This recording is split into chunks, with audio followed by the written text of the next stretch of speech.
বাংলাদেশ সীমান্তে উত্তেজনা যেন থামছেই না। গেল কয়েকদিন ধরে বিএসএফ এর পুশিন চেষ্টার কারণে সীমান্তের টহল জোরদার করেছে বিজিবি। বাড়ানো হয়েছে গোয়েন্দা তৎপরতা। দেশের ২৬ সীমান্ত এলাকায় বিজিবি সতর্ক অবস্থানে রয়েছে। বুধবার নওগাঁর সাপাহার সীমান্তে নারী, পুরুষ, শিশুসহ ৯ জনকে পুশিনের চেষ্টা করেছে ভারতীয় সীমান্তরক্ষী বাহিনী বিএসএফ। তবে বিজিবির বাধায় তারা বাংলাদেশে প্রবেশ করতে পারেনি। বর্তমানে সীমান্তের শূন্যরেখায় অবস্থান করছে তারা। এক বিজ্ঞপ্তিতে নওগাঁ ১৬ বিজিবি জানায় ভোর ৪টার দিকে ৯ জনকে পুশিনের চেষ্টা করা হয়। পরিস্থিতি নিয়ন্ত্রণে এলাকায় অতিরিক্ত বিজিবি মোতায়েন করা হয়েছে। বাংলাদেশের বিএসএফ আমরা পাবলিক সব আমরা দেখে ধরে আছি। বিএসএফ এরা বসতেছে না আর আমাদের বিজিবি নিতেছে না। ছেলে পেলে রোদের মধ্যে লাঠি লাদ নালে পাহারা দিতেছি, আমরা তার দেশে আসতে দেবো না। উত্তর পাতাড়ি ৪৪ নম্বর পিলারে ওখানে রোহিঙ্গা পার হয়েছে।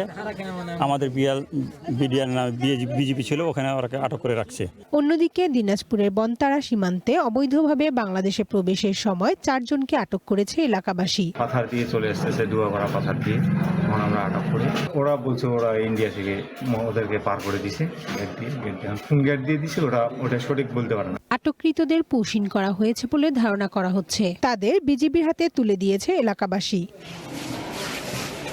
কানিজ নুসরাত, ওয়ান ন্যাশনাল ডেস্ক।